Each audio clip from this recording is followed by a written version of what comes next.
돌아보니 남편이 이제 그런 상황이었고 영접 기도를 하는 그날 즉시 바로 사라졌거든요. 그런 증상들이 복음이 모든 문제를 해결할 수 있구나. 전도가 선교 교회 부흥의 한 일환이 아니라 교회의 존재 목적이라고 생각을 하기 때문에 복음을 통해서 변화된 사람들이 이전에는 자기가 수혜자였지만 이후에는 자기도 복음을 전하는 사람으로 또 기꺼이 헌신하고 세워집니다.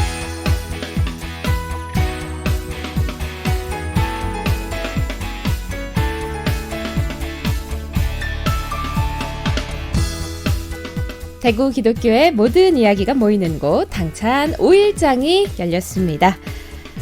너는 말씀을 전파하라. 때를 얻든지 못 얻든지 항상 힘쓰라. 범사의 오래 참음과 가르침으로 경책하며 경계하며 권하라. 디모데후서 4장 2절 말씀입니다.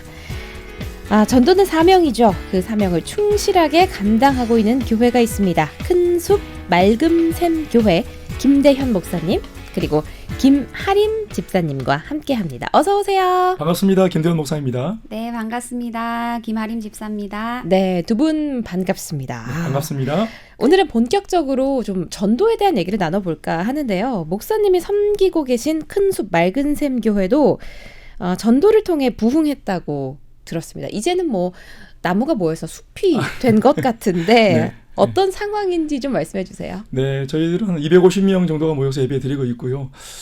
전도를 하면 전도의 결과로 교회가 생기고 또 교회가 전도를 하고 이런 선순환이 일어나서 지역 복음화, 민족 복음화, 세계 복음화가 일어나는 것입니다. 저도 네. 개인적으로 이제 전도와 선교를 하기 위한 목적으로 교회를 개척했고, 그리고 전도와 선교를 했더니 또 더불어 이제 따라오는 분복으로 교회가 부흥을 하는 이 은혜도 경험을 하고 있습니다. 네. 2011년도에 저희는 개척을 했는데요. 올해가 또 방송을 출연하는 지금 이 해가 건교롭게도 10주년 되는 그런 해를 맞이하고 있습니다. 축하드립니다. 네네.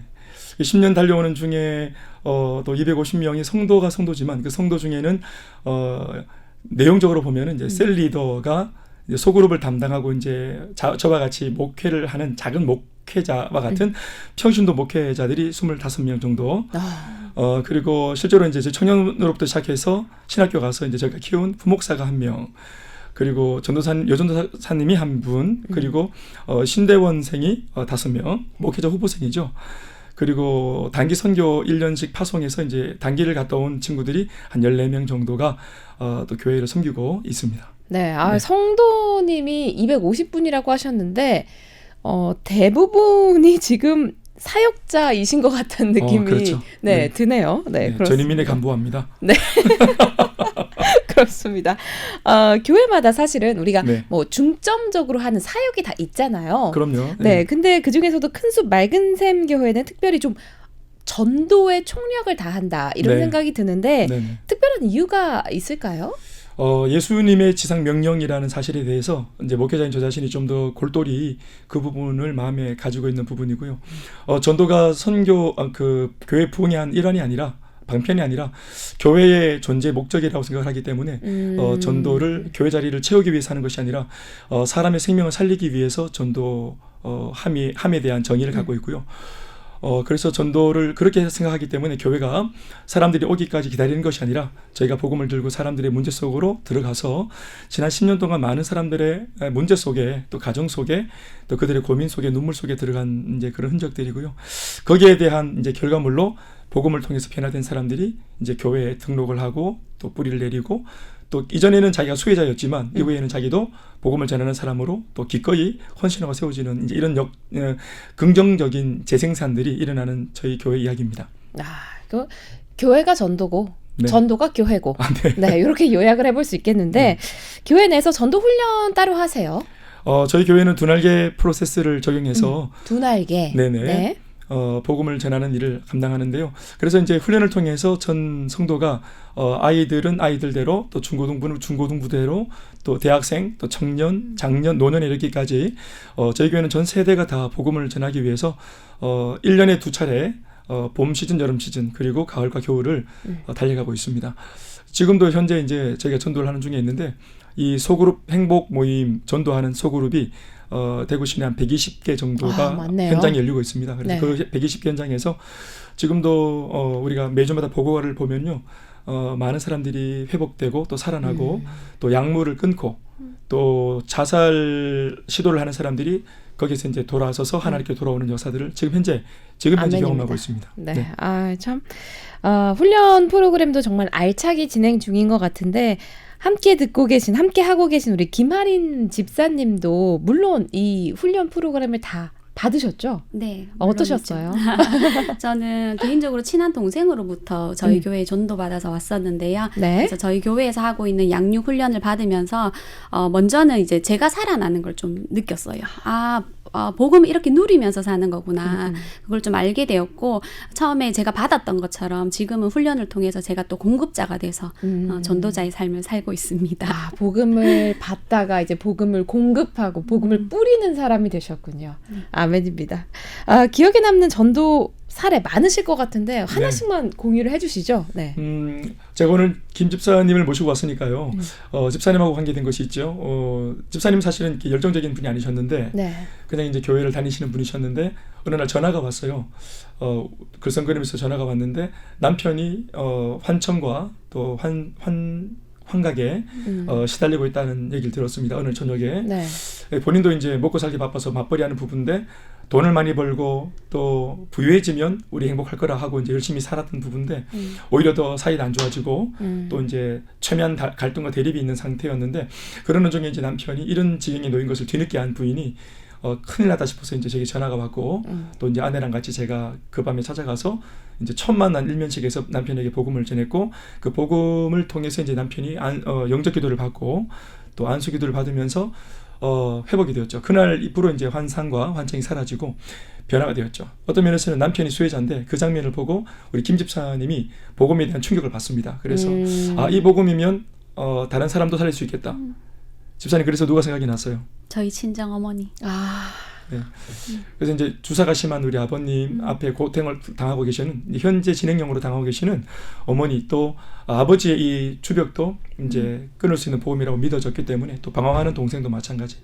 친정 식구가 생각이 났죠. 그래서 이제 저희 교회에서 이 라인을 통해 이제 들어가서 훈련된 우리 전도자들이 복음을 계속 전해서 이 가정 세 식구 다 예수 영접하고 또 교회로 이제 초대되어지는 은혜가 있었죠. 그 아니, 이후로 또 목사님 의사 선생님이세요? 약간 그런 생각이 네네. 드는데요. 영문의 의사가 그렇네요. 정말요.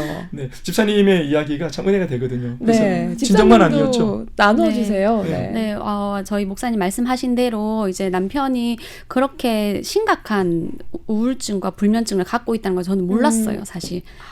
그냥 돈을 많이 벌면 행복하다라고 생각을 하고 정말 진짜 일중독처럼 살고 있었기 때문에 근데 어느 날 돌아보니 남편이 이제 그런 상황이었고 너무 놀라셨겠어요, 네. 처음에는. 네, 그래서 근데 그날 목사님이 저희 집에 오셔서 영적 기도를 하는 그날 즉시 바로 사라졌거든요. 그런 증상들이.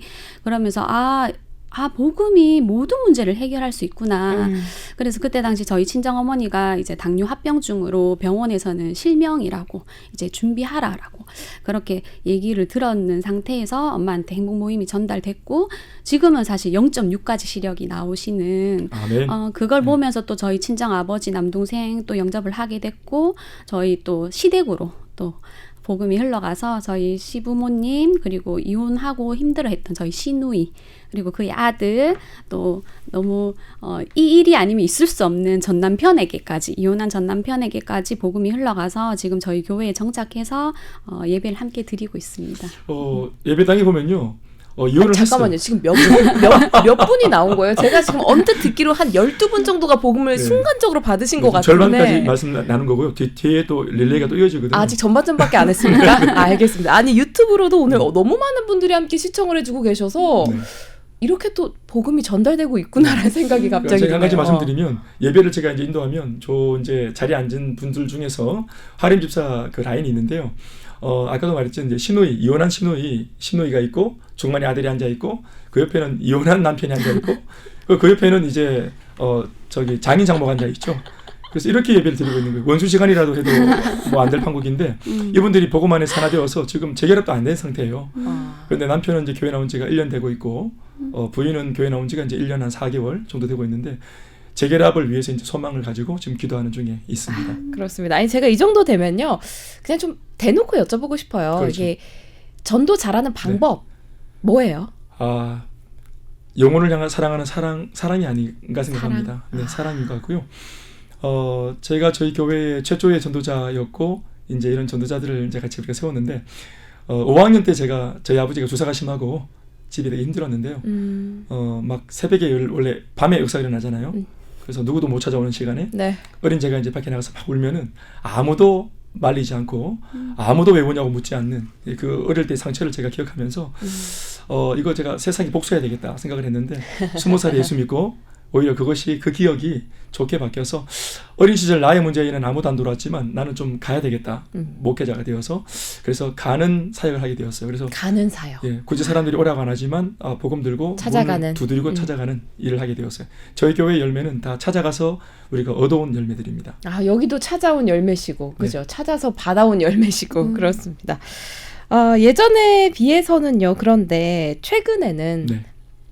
이 전도하는 분위기 자체가 좀 많이 약해진 것 같다는 생각이 들어요. 좀 네. 아쉬운 부분이기도 한데 요즘은 뭐 전도까지 해야 되나? 나만 열심히 나가면 되지. 이렇게 생각하시는 분들도 계시거든요. 네네. 어떻게 생각하세요? 교회가 스스로 우리의 존재 목적이 복음을 전하는 것이라는 것에 대해서 눈을 뜨는 게 참 중요한 것 같습니다. 세상에서 가장 중요한 것은 생명이거든요. 네. 그래서 생명보다 소중한 게 없기 때문에 사람을 바라볼 때 내 남편, 우리 엄마, 아버지로 보는 게 아니라 잃어버린 주님의 한 영혼으로 바라보고 주님의 마음으로 사랑에 접근하면 이 복음을 얼마든지 전할 수 있다고 생각이 되어집니다.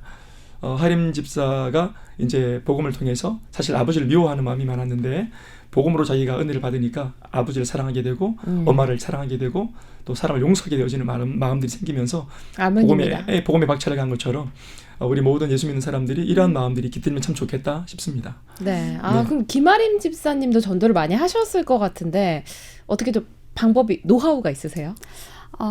저는 단언컨대 이제 저희 교회의 양육과 훈련. 네, 단언컨대. 네, 네. 너무 체계적인 그 훈련을 통해서 전도하는 뭐라 해야 되죠? 무기를 장착하는 느낌? 제가 좋아하는 훈련 프로그램이 있는데 그게 행복 모임 리더를 세우는 훈련이에요. 그래서 네. 그 훈련을 받으면서 사실 저희가 전도를 하고 싶지만 어떻게 말을 꺼내야 될지 어떻게 자연스럽게 분위기를 해가야지 이걸 잘 모르잖아요. 근데 네. 그 훈련을 통해서 그런 강력한 무기를 좀 장착받은 느낌이었어요. 그래서 전신갑주를 입으셨군요. 네, 훈련 안에서 저는 많은 것을 배웠습니다. 많은 분들이 아마 공감하실 텐데 네. 맨 처음에 전도를 할 때 이렇게 선뜻 다가가기가 정말 쉽지 않고 네. 그 누구나 한 번쯤 전도 시도하면 거절당하는 경험이 있잖아요. 네네. 그럼 좀 위축되고 괜히 막 원래 있던 사이까지 좀 틀어질 것 같고 네. 그래서 좀 말을 못 꺼내는데 그런 교육을 받으시고 이제 갑옷을 입으셨다고 하니까 앞으로 더 많은 전도 활동이 있으시기를 함께 기도하겠습니다. 네네. 많은 사람들이 전도가 아니라 뭐 다른 방법으로도 세상의 복음을 가져올 수 있지 않냐 뭐 이런 얘기를 합니다. 목사님 어떻게 생각하세요? 그렇지 않고요. 제가 이런 생각을 해봤습니다. 사람이 변화되나요? 사람이 바뀔 수 있을까요? 어떠세요? 우리가 이순신 장군의 그 위대한 이야기를, 거북선 이야기를 듣고 감동은 받지만 그 이야기가 내 삶을 바꾸지 못하잖아요. 네. 세종대왕 우리 위인의 그 위인전을 듣지만 감동을 받지만 그러나 우리가 우리 삶, 아버지를 오늘 당장 미워하는 마음, 내 속에 있는 가득한 분노 이것 끄지 못하잖아요. 네. 그런데 2000년 전 이스라엘 땅에 사형수로 돌아가신 예수님의 이야기가 뭔데 이것이 남의 나라 한 사형수 이야기인데 이 이야기를 들으면 또 전하면 이 이야기는 사람의 내면을 바꾸고 사람을 용서하게 하고 인생을 바꾸잖아요. 아멘입니다. 그러니까요. 그러니까 저는 환각과 환청도 그 예수 이야기를 전한 것뿐인데 그게 뭔데 이게 그 사람의 오랜 죽고 싶은 마음까지 간 이 상황을 다 바꿀 수 있겠습니까? 실명기까지 있는 이 상황을 눈을 뜨게 만들 수 있겠습니까? 아멘입니다. 그러니까 미워했던 아버지를 용서하고 이렇게 만드는 그 2000년 전 예수 이건 생명에 대한 역사이기 때문에 그러니까 복음만이 사람을 바꿀 수 있습니다. 그러니까 세상에 있는 어떤 그 지식이나 정보나 내용으로 바꾸는 것이 아니라 오직 복음만이 사람을 바꿉니다. 그래서 복음을 전해야 되는 것이고 또 전하면 바뀔 수 있습니다. 이 부분에 대해서 우리 예수 믿는 사람들의 인식이 좀 더 진보적이고 네. 또 좀 더 이렇게 적극적이었으면 참 좋겠다라는 생각을 가지고 있습니다. 네, 말씀하신 것처럼 복음은 사람은 바꿀 수 있고 또 찾아가는 복음에 대해서도 네. 말씀을 해주셨잖아요. 네네. 그 부분에서 이제 조금 자신이 없으시다면 저는 아까 말씀하신 그 훈련 프로그램을 받아서 집사님처럼 갑옷을 장착해서 찾아가시는 것도 굉장히 좋은 방법이라고 네. 생각이 듭니다. 그래서 이런 말씀을 꼭 드리고 싶은 것은 전도는 개인이 하는 것이 아니라 저는 그렇게 가르칩니다만은 전도는 교회가 하는 것이다 이렇게 가르치거든요. 그게 뭐냐면은 담임 목사가 전도를 하고 있어야 되고 담임 목사가 전도를 지지하고 그리고 성도들에게 전도하는 것을 직접 이론으로 제시하는 것이 아니라 현장에서 복음을 전하는 것을 보여줘서 가르치고 그리고 교회 전체적으로 이 모든 방향성을 복음을 전하는 일에 맞추고 함께 달려갈 때 그리고 교회 보면 우수한 일꾼들이 많잖아요. 그러니까 김아림 지사의 문제가 있다 그러면 그냥 아는 사람들에게 붙이는 것이 아니라 우리 교회에서 가장 복음을 잘 전하고 잘할 수 있는 사람 그러니까 하림 집사의 어머니하고 통할 수 있는 사람 저번에 아빠와 통할 수 있는 사람 그래서 그 사람들을 이 가정에 담임 목사 차원에서 교회 차원에서 물심양면으로 보급하고 보내는 겁니다. 특공대를 또 아이들이 문제가 된다면 우리 아이들을 잘 다룰 수 있는 우리 교회에서 가장 뛰어난 사람을 보내는 겁니다. 교회 차원에서 교회가 함께 사역을 할 때 이 전도가 되어지는 겁니다. 아멘입니다. 0989번님이 신앙인들한테 제일 어려운 게 전도죠. 사람들이 변화하는 것보다 내가 먼저 변화해야 되는데 이것도 어렵네요. 라고 이렇게 문자를 주셨습니다. 우리 유튜브로도 정말 많은 분들 오늘 함께 해주고 계신데 이 시간 통해서 전도의 중요성 그리고 내가 얼마나 전도사의 역할을 감당하고 있는지 다시 한번 우리 스스로 생각해보는 시간 됐으면 좋겠습니다. 유튜브로 보고 계시는 분들은 지금 스튜디오 안에 3명이 있구나 생각하실 텐데 4명이 있습니다, 여러분. 네. 우리 김아린 집사님 지금 만삭으로 출연 중이신데 얼굴만 보면 만삭 아닌 것 같으시거든요. 우리 축복이까지 축복 가득 받고 태어나기를 저희 함께 기도해 주시면 좋겠고요. 네. 마지막으로 목사님 기도 제목 부탁드릴게요. 네, 기도 제목인데 약속한 게 있어가지고 네. 한 사람 이름을 좀 언급해야 될 것 같은데요. 말씀하시죠. 우리 방송 마치면 또 이제 전도하러 바로 가야 할 현장에 있는 우리를 기다리고 있는 우리 은경 자매님이 계시는데요. 은경 자매님. 네, 후보 모임에 진행 중이신데 은경 자매님 우리 자폐를 갖고 있는 우리 연석이를 키우는데요. 되게 삶에 어려움이 있었는데 한 달 전부터 복음을 듣고 지금 살아나는 중에 계시는데요. 오늘 우리 방송 끝나고 이제 우리 지체들이 가서 복음을 전할 텐데 은경 자매님 하나님이 은경 자매님을 사랑하시고 또 우리 아들 연석이도 사랑하시고 남편도 사랑하십니다. 세 가족을 향한 하나님의 놀라운 계획이 있으니까 이 메시지를 방송을 통해 전합니다. 듣고 계시죠? 힘내시고요. 기도하겠습니다. 저희 교회도 달려왔던 대로 이렇게 잘 달려가는 것이고 또 가급적이면 우리 이웃하는 많은 교회들이 저희와 같이 연합해서 대구를 성취하는 이 일, 민족을 복음화시키는 이 일에 복음 들고 이 주력을 다하는 그런 이 본질적인 일에 생명을 거는 성도들 또 목회자 또 교회들이 되기를 바라고 또 부탁을 드립니다. 아멘입니다. 다시 한번 우리가 집중해야 되고 기억해야 될 것은 전도는 우리의 사명이고요. 또 복음 전파의 본질이고요. 개인이 아니라 교회가 해야 될 사명일 줄 믿습니다. 아멘. 우리 지역의 복음이 더 넓고 더 깊게 전파될 수 있도록 여러분도 함께 기도해 주셨으면 좋겠고요. 제가 오늘 마지막 곡으로는 페이먼트 예배합니다라는 찬양을 준비했는데 오늘 이 시간이 저한테는 굉장히 예배드리는 시간과 비슷한 감동이 왔던 것 같아요. 은혜 받으셨군요. 목사님과 집사님 덕분입니다. 고맙습니다. 마지막 곡 페이먼트 예배합니다 띄우면서 인사드리겠습니다. 고맙습니다. 감사합니다. 감사합니다.